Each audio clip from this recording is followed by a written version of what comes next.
Tobias Pfeiffer, is the creator of Benchy, just to give a big technical merit.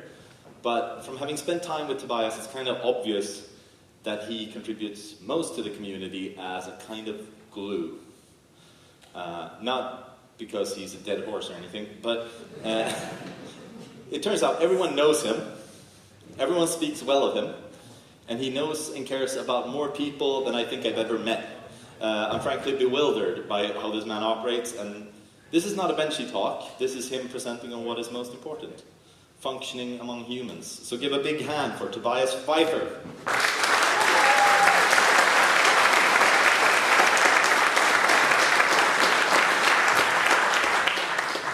Well, if that wasn't an introduction, pulling at my heartstrings.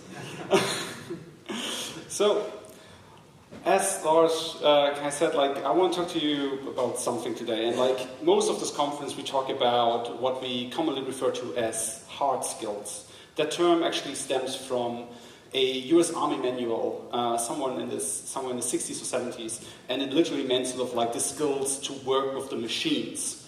And so this is, knowing your Ash, knowing your Gen server, knowing all of that, knowing your nerves, knowing your Phoenix, the life view, sort of those are what we commonly refer to as the hard skills. And then there is the soft skills that they also define there, but they basically define it as everything else. Sort of leadership, I would put learning into that bucket, and those are the skills. And I know this is going to be very unfair of me, but it will be hard to see a show of hands, but I would like to see a show of hands. Now, in a vacuum, I'll make you choose. Which one of the two do you think is more important? Are hard skills more important or soft skills more important? As a normal developer, not a manager, not a staff engineer, as a normal developer, which one do you think is more important? So who thinks that hard skills are more important? Okay, there's one person over there. Otherwise, no one, okay. And who thinks soft skills are more important? That is most of the other people. I think we passed that check. Okay, interesting. So maybe all the other people were like, oh no, fuck this talk, we'll go to lunch, and they all think that the hard skills are more important. But obviously you've been biased by the title of the talk and the introduction and maybe knowing me and shit. But I do think that the so-called soft skills are more important, and I'm going to tell you why. And I'm going to tell you why because when I think of a programmer that has very high hard skills but very low soft skills, I think of this. I think of a sea lion that just screams at me, that goes like, why are you doing this? This is stupid, we should do it another way. Don't do this, I'll do it myself. Well, that's just a stupid idea. Sort of that kind of person. I don't know about you, but when I think of the sea lion, I have a couple of very concrete people in my head. I think about and that's really tough to work with. And I really think about sort of this kind of person, coworker, whatever you want to call it, as poison for the team. Because it really does that. It really poisons the entire team. People around them get less motivated because it's just very horrible to work with such a person. And so even if this person was the famous 10x developer that doesn't exist, still the productivity of the entire team would be taken down by having that person on the team. And that just, that sucks. And the worst thing that happens with that, in my experience, is sometimes then, management goes oh, this developer, we can never let them go. They're the only one who knows these old arcane systems. They're so important, we gotta promote them and keep them, because they're the only ones that know. And I'm no, this person is actually very shit at their job. If you were good at your job, you wouldn't be the only person who knows how to run that system. You would teach other people, you would help other people, you would make the system understandable so that everyone can, work with the system. I see it as a failure. I know it sometimes sounds counterintuitive, but your job is to make yourself redundant at best. It is that everyone else can work on the system and not just you alone. And so it's very hard to remove these people. On the other hand, when I think about the low on hard skills, high on soft skills sort of type of person, I think about this, achieving as a team. They might not know, the depths of the Gen server or what comes before it, but they will be able to learn. They will always help the team in whatever manner, and they will always focus on lifting the other people up. And I would much rather work with such a person. I can trust such a person to grow into becoming a better developer through their learning skills, through their interpersonal skills, and sometimes just through, asking questions. I used to work with a developer, junior level, and in meetings or when I explained something, he would always stop me and be like, Toby, so am I understanding it correctly that this, and that? There was the greatest break in all of these sort of like meetings to just recapture where are we right now, do we all understand what we're doing, and then move on. Because sometimes I can talk a lot, and so it's really great to have that break. And that person went from like a junior level developer to a senior level developer extremely fast. Extremely happy with that person. And so I can see the high soft skill, low hard skill developer acquiring the hard skills necessary for a job, but the inverse is much harder. It exists, there are people that used to be the sea lion, and they come down, like actually the first time I ever gave this talk at a meetup, like somebody came up to me afterwards and was like, hey Toby, I used to be the sea lion, but I changed. I saw that it's not good, and like it's still sometimes hard for me, but I changed it much better. And this person is now a good friend of mine. Shout out to Marcelo. So I also like to rephrase this all as human skills, because sometimes the name, it was never intended that way, because even in the army manual they sort of say like, the soft skills are more important, need more of that. But it has this connotation like, sometimes people say hard skills are the skills really required for the job, and soft skills are sort of the optional skills. And I disagree with that heavily. So there's many other names that you can use, like social skills, power skills, but I prefer to use human skills, because we're humans. And now you might ask, like, okay, but what does any of this have to do with me? I'm not a manager. I mean, I think there's a lot of managers around as well. But I always say, like, lead by example, in the sense that, like, if you want to... Okay. Tobias? Okay. The sound technician is also called Tobias. So if you want to introduce these patterns, it's like everything is also up to you. The culture is not just the job of the managers. The culture is everyone's job. And it's everyone's job to be nice and productive and lift each other up. And the best way to go about that is to lead by example. So for instance, even when I was a manager, I would see that, code reviews weren't being done fast enough or like nice enough or whatever. And so I would make extra sure that I do 4 pull request reviews very promptly, very on time, very nice. And then also to encourage other people, be like, hey, wow, thank you for doing the pull request review so fast, or that was a really great pull request review. And just by sort of leading by example and sort of like, let's say, like just encouraging this behavior, sometimes the problems would go away by themselves, We wouldn't need to sit down and be like, oh no, we need to talk about our pull request reviews. No, sometimes it just worked like that. And that is very nice, and so I think there's something for all of you here. So, this talk is called Functioning Among Humans. My name is Toby. You can find me almost anywhere as Practop, and also on my website, and I'm an engineer at Together AI. And last at the most other important things. Although I will mention, since Sam is here and Sam mentioned Why the Lucky Stiff, the first open source thing I did was take over shoes back in the day after Why the Lucky Stiff was out, and then Steve pulled out.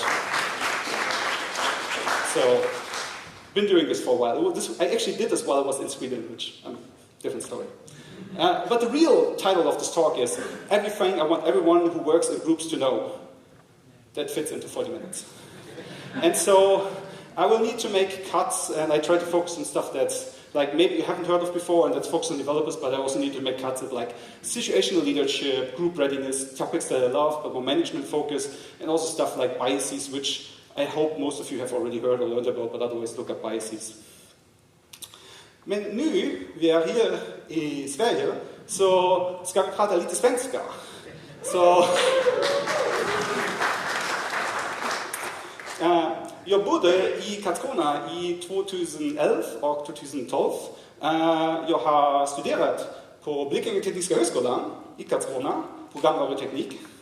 Och så har jag ätit glass på glacieren i Karlskrona. Jättebra. Och jag vet vem Orup är. Faktiskt, jag var på en Orup-konserten. Men nu de förstår ingen svenska men jag kan försöka att göra en hela presentation på svenska men jag tycker inte att det var bra så ska vi prata engelska nu. Tack ska ni ha.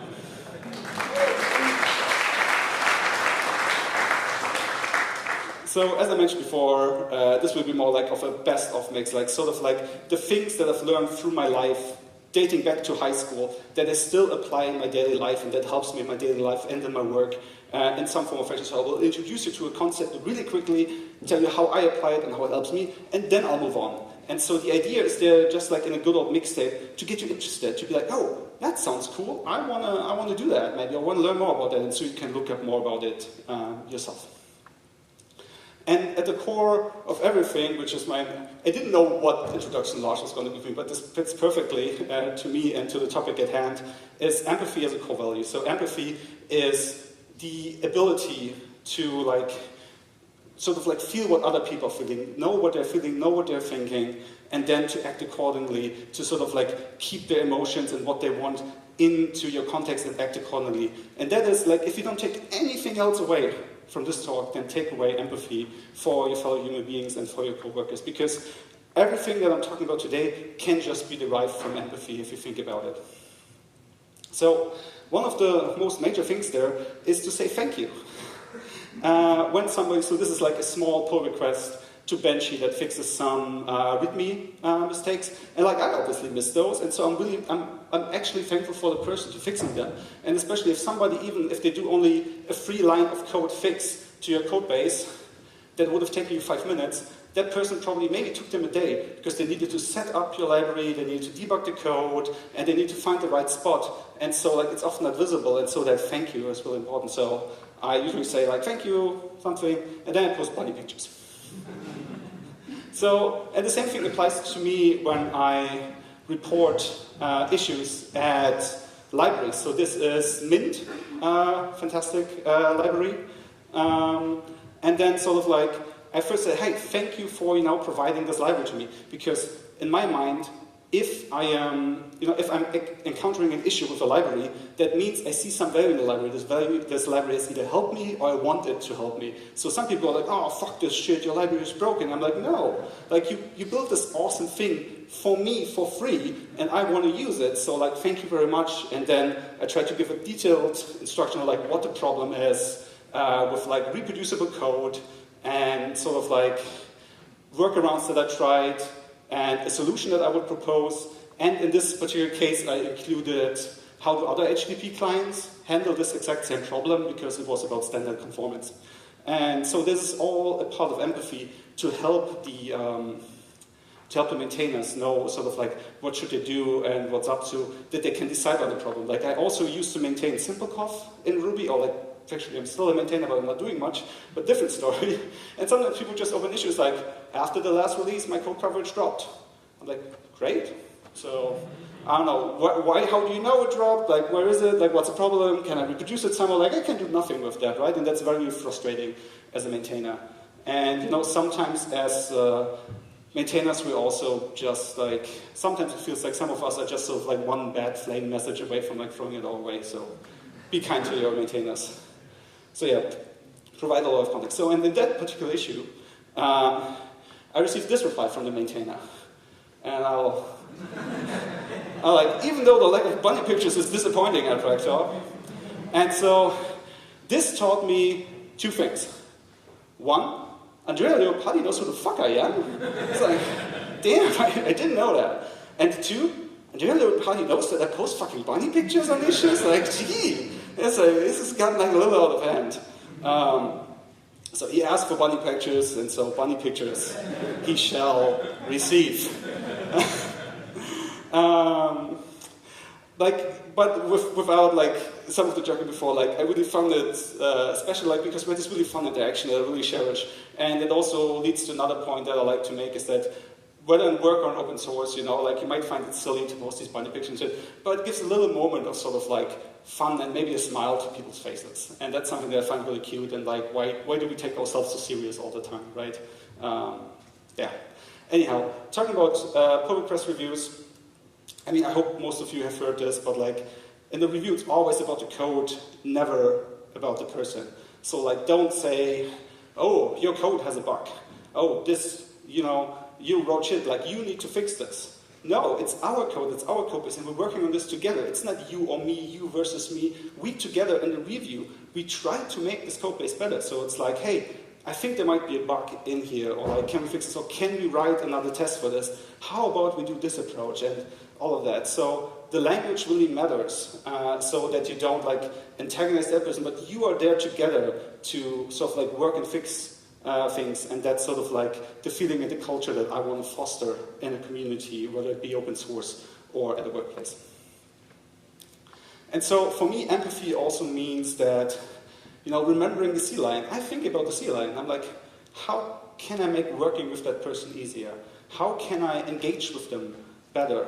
How can I make it easier? Why are they like this? Are they maybe just frustrated because they can't communicate their ideas well? Are they stressed because something happened at home? And so I try that. Like, if you know me, like I'm very far away from the sea lion, but I still try to empathize with them and make it better. So, next up topic, one of my favorite topics, motivation. So, because motivational theory can help us understand our own motivations and the motivations of other people. So, one of the older and more well-known motivational theories is theory X and theory Y. And so, theory X basically sees you as this, like minus being the cute bunny part, but theory X says you're unable and unwilling to work, like you're basically lazy. So, what follows from that is that theory X says you need to be micromanaged. You need to be told exactly what to do because you're stupid, how to do, and you need to be monitored that you actually do this. And we've all seen that management style in practice. And theory Y, on the other hand, says no, people are willing and able to work, and they're motivated to work. So what follows from that is a management style of getting out of people's way, of like creating the environment in which they can be successful, in which they can achieve things. So you can also remember it like this. Theory X is like, no, I don't want to work, get away from me. And theory Y is like, yay, I want to work. So how does this impact things? So first of all, you can see that some people are also, let's say, theory X coded, like they would prefer to work in such an environment where they get told exactly what to do and how to do it. And now you get a mismatch if somebody from a theory that is like theory X coded, let's say, works in a theory Y company. Then they're not told what to do and they don't know what to do, and so it is miserable for them. Opposite is also true. Somebody who's like more theory Y, wants their own independence, works in a theory X company, is micromanaged to hell, the person will also be miserable. It's the first thing to learn from that. The second thing is that, generally speaking, studies have shown that for cognitive tasks such as developing things, developing products, theory Y is more successful. So actually trusting people, giving them room is more successful, leads to better business outcomes. This has a couple of caveats to it. First, like cognitive tasks, sometimes for like factory tasks or something, theory X can be better. And also there's some cultural things there, where in some cultures theory Y doesn't work, but that's sort of aside. And the third thing, for me the most important thing of this is, what I talked about before, is that the management style of someone shows you how they think of you or of people. Like if they're really controlling, they don't trust you. If they give you a little freedom, they trust you. And like it shows them how they think of you as people, and it's very revealing, looking at people's management styles and being like, oh, so this is what you think of people. Interesting. So motivation hygiene theory is a motivation theory that when I first learned it, I wasn't too impressed by, but it later helped me explain many things, and so, which is why it's here. What's motivation hygiene theory? Basically says there's motivating factors and demotivating factors. I know, brilliant science, like you've never heard of this. But it makes a distinction, and the distinction is that the demotivating factors, it calls them hygiene factors. It's oftentimes about the absence of factors. And it further postulates that no matter how many motivating factors there are on the one side, if there's like a demotivating factor or a couple of demotivating factors that really, really bother you, all the motivating factors don't mean shit. So like you can be in a company where you're like super happy, productive, you love everyone around you, you have like great work-life balance, all of that. But in the end, it turns out the company is super sexist. And that is something that like you really object to. Then all of those positive things don't mean nothing. You will still feel terrible working at this company. Or same thing, you know, everything is great, even the company isn't sexist, they're very forward-moving, but everybody around you is getting fired. Like your job is safe, you're good, but all your friends left, and suddenly, you know, you're there all alone, and it's a very bad vibe. And so that's also why you want to leave. And for me, this has always helped me explain sort of like, why am I leaving a company when I do? Because I'm always like, I sometimes feel guilty about it in the sense like, oh, all these other things are so good, but there's this one thing that really, really, really bothers me and I just can't live with it. And so yeah, that's why I really like motivation hygiene theory. Next, motivation theory. This one some of you may have heard of. It's Daniel Pink Drive. This was popular like, I don't know, 10 years ago. This picture is actually from an RSA animate on YouTube. It's like 10 minutes long and I try to watch it every year, because I think it's brilliant, and I recommend you to do the same. But the gist of it is this: he's an author who went out was thinking like, okay, what actually motivates people? It's okay, so far so good. And what he found out was that, you know, in a capitalist society, the assumption often is that more money makes you more motivated. And there were experiments done, and it's not. Especially in cognitive tasks, a lot of time, when you get more money, your performance plummets. And this was not some, you know, Lenin bathhouse or whatever that, you know, did this kind of research. It was the US National Bank, if I remember correctly. So like, as capitalist of an organization as you can maybe imagine. And so what they found out that basically you need to be paid well enough so that your concerns are taken care of. And then, you know, or at best above average, basically for your position. And then that is settled, and then the question arose, but what are the other motivating factors? And there's 3 of them, and the first of them is autonomy, which is basically theory of why. You want to be, you know, sort of the master of your own thing. You want to be able to decide some things. You don't want to be micromanaged. The second one is mastery. And I don't think I need to tell all of you this, because you're all here because you want to learn more about Elixir and the ecosystem. So you want to be better at your craft. It's something that motivates you. And that's how a lot of us are motivated. We want to be better at something that we love doing. And that's why, you know, some people play the guitar at home, you know, for hours and then without ever performing, right? Or that's also sometimes, you know, how Wikipedia group, people just sort of like enjoy sort of like sharing their knowledge and doing that. And the other thing that relates to that very well is purpose. People want to have a purpose, and it can change a lot from person to person, obviously. But, you know, this is the website of the Green Web Foundation that, you know, pushes for a greener web. And people can get behind it. They can be like, yes, this is something I want to work for, and this is something I want to get up every day to do. For instance, if my task was to every day do more nefarious user tracking, gather more, you know, data about all the users of the world to show them, you know, more silly ads or like to trick them into something, I would enjoy that. I don't want to get up to do that every day, but like for something like this, you can get up, and obviously it can be a lot more broad than that, because sometimes also enough purpose you just want to make the money to make a living, right? This can also be enough purpose to get you, but you need a purpose for this and to be happy and really fully motivated.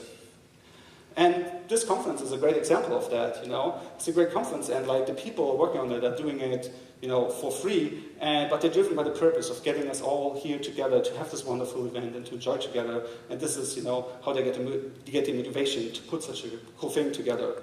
And that's why they are the goats. So, why am I telling you all of this? Whenever I'm looking for a new job, I look at all of these 3. I look at like, what will be my autonomy? Will I have a chance for better mastery? And what is my purpose here? And I always look and evaluate jobs. And even when I interview people, I also look at, okay, for them, what is their mastery, autonomy, purpose going to be like in order to pull this through? And so this concept really helps me in that regard. And also just sometimes for coworkers, because there have been studies, and I mean, this is hard for studies, but there were studies that said like, programmers can work at like sort of like 20% of their capacity and not be fired. And like a lot of, especially big companies. And so it's really crucial to have motivated people. And that study is particularly flawed because, I mean, as I think most of us know, like, how the hell do you measure a programmer productivity? It's almost impossible. But there is a kernel of truth to that. So now let us talk. I told you I was going to go through topics really quickly. So now let's talk about effective communication. And I want to talk to you about media synchronicity theory, which was actually part of my master's thesis. Like, I didn't invent it, but I discovered it while writing my master's thesis. And it's basically a theory that says, like, all of this communication media, they have different kinds of properties. So for instance, there's rehearsability, which means that can I edit a message before sending it? So I can edit an email before sending it to someone, or a Notion page or whatever. But right now here on stage, like, I could rehearse the talk before, but I can't really change what I say live on stage and like so that you don't hear when I make a mistake. That's not possible. So for instance, one is rehearsability, one is transmission velocity, how fast does the message arrive, and then there is the symbol set, as they call it, but this is like how many sort of like layers of data again. Right now this is super rich. Like, you see me gesticulating, running around here, you hear my tone of voice, you see pictures, you know, it's very, very rich. Whereas an email, if you would think that I would just type this all up as like an email text, by far not as rich, right? And another really important one is reproducibility, which says if a message was sent, can it be reprocessed by someone at their own time later? So an email you can forward, other people can read it. This right now you can't really reprocess until the video is out, essentially. And from all of these properties, they derive what they call like a very efficient communication process, which is a two-phase process.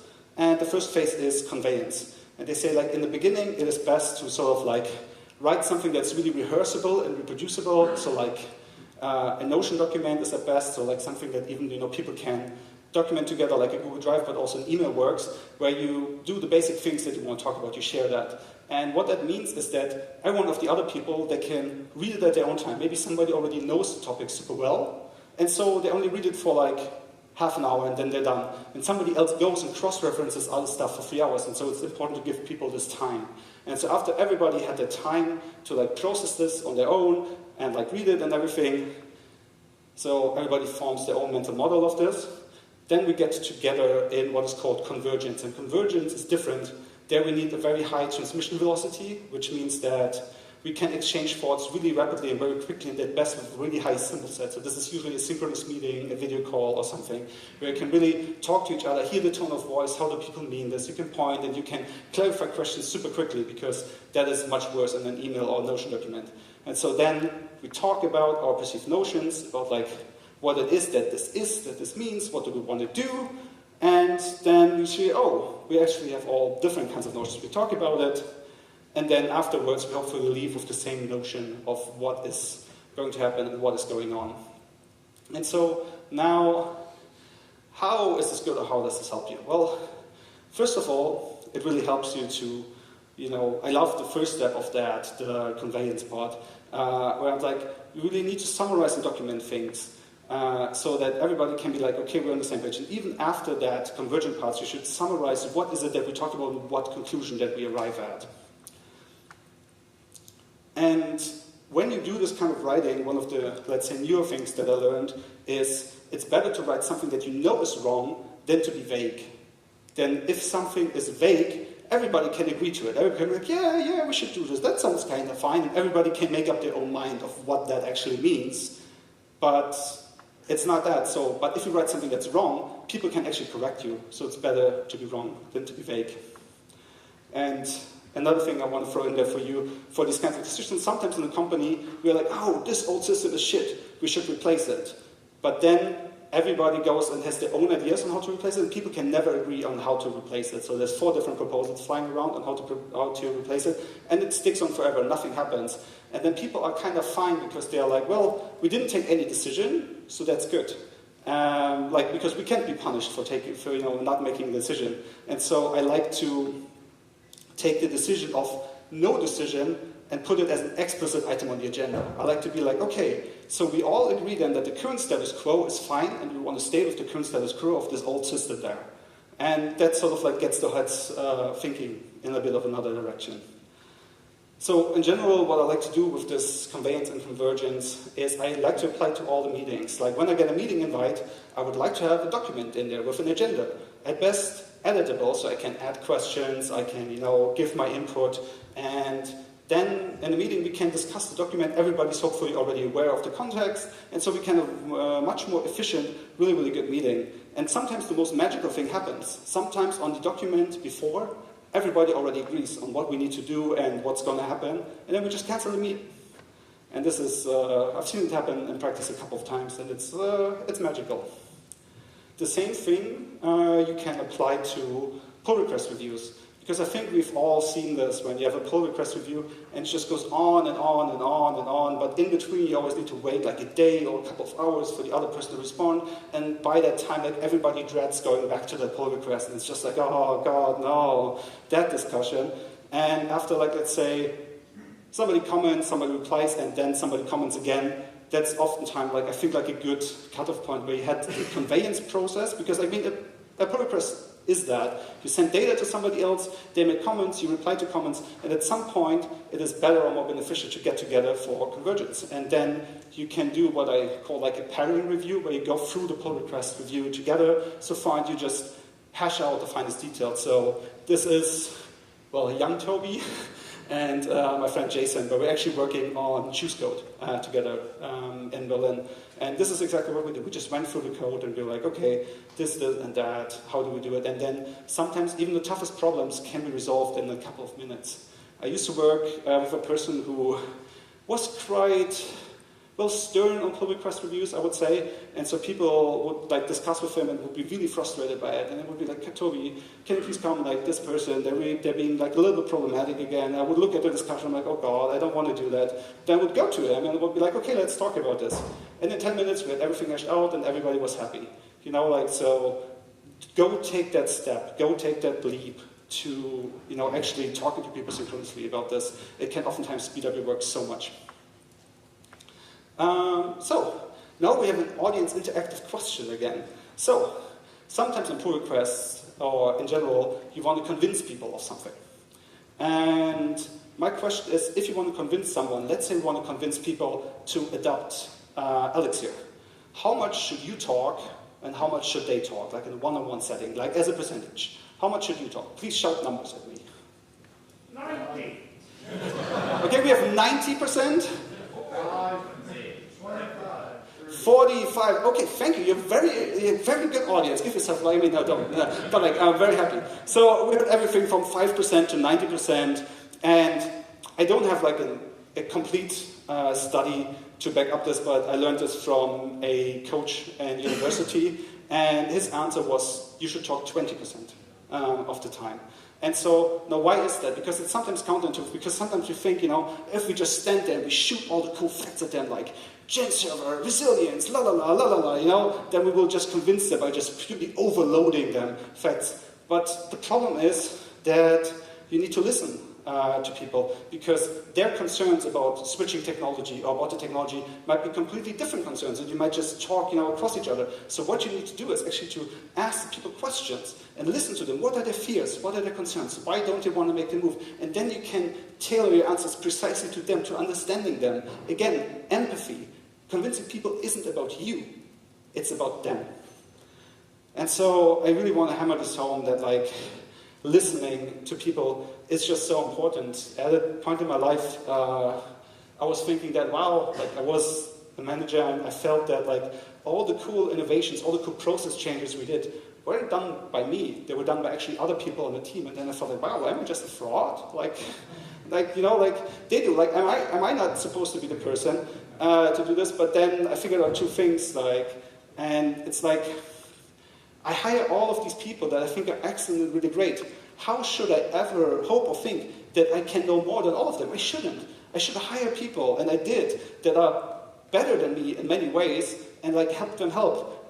But what I was really good at, or am really good at, hopefully, is to create a culture and a setting where people feel like they can voice opinions, where they can give input on a process, and where I make the space to make them heard, and then help them push their ideas forward. And I thought that that was sort of like my superpower at that, and so, you know, listen to people, make them feel heard, and see the wonderful things unfold. So, also ask people questions if you don't know, and even more importantly, admit that you don't know. So I was sitting down with Zach yesterday, and Zach was, Toby, do you know Spark? And I was like, no, I don't. And so I learned about that Spark is, really awesome for building DSLs and stuff. And I could have tried to pretend that I know what Spark is, and I would have never learned what Spark is. So really admit that you don't know. Create a culture where it's okay to admit that you don't know what's happening and other people expand. Because otherwise, if we're all just trying to fake it, it will, undoubtedly come crashing down and fail. Okay, next communication thing. This is the foresight model, which was actually invented by a German, Friedemann Schulz von Thun. And what it basically says is that when you try to communicate with someone, there's 4 different parts to a message. 1 is the factual information, which is just what is in the message. 2 is the self-revelation, so with every message that you send or everything that you say, you reveal something about yourself. Then there's a relationship level, which says how do I, connect, or what is my relationship with the person or the people that I'm talking to. And then usually there's an appeal. There's usually something where you want to get something out, influence somebody, or transmit something, in essence. And the most important thing about this is there's those 4 messages are being sent, and those 4 messages are being received. And oftentimes what is being received is way different from what we have sent. And so this is the point where misunderstandings come up.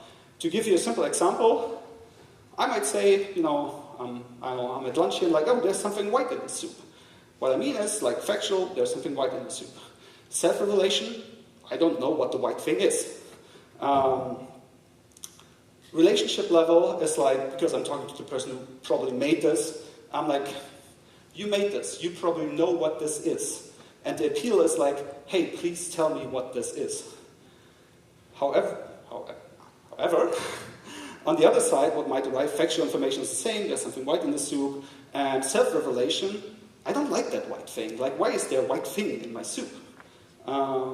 Relationship level, don't do this, the white thing, why, you made it, why did you put the white thing in it? And appeal level, don't ever make something with the white thing again.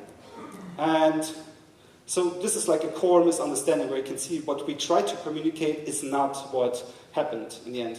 So let me give you another example of this.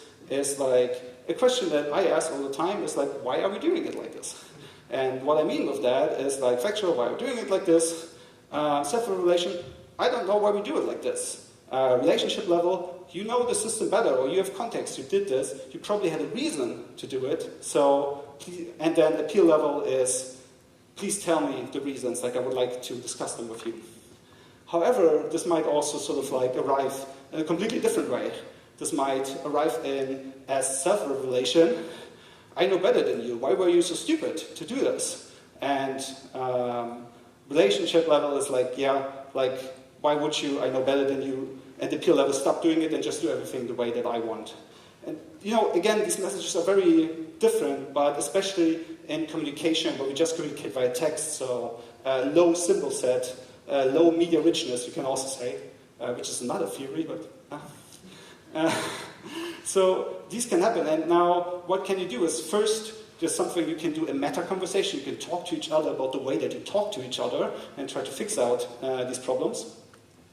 And the other thing is, that I like to say is, context is king, in the sense that sometimes when you do these things, because before the other person needs to assume sort of the relationship and the appeal part, you can take some more work, some empathy to try and see how they could misunderstand it, to clarify what you want to say. Instead of just saying, why are we doing it like this? You could say hey, you probably had a reason to do it like this.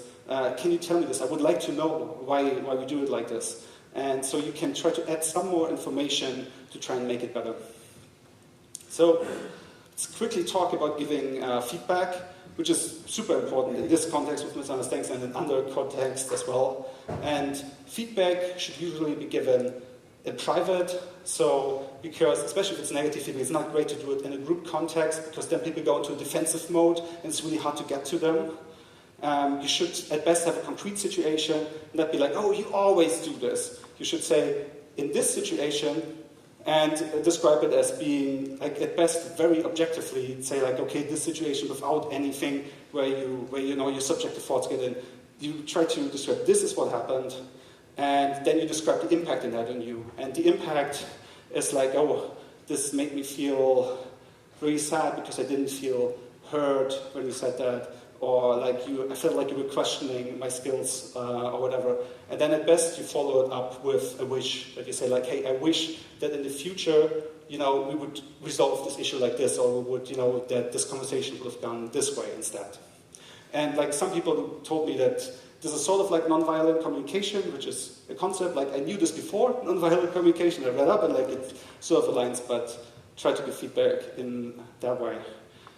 And now, really quickly, sometimes I think that this giving feedback in private sort of collides with culture. So what is culture?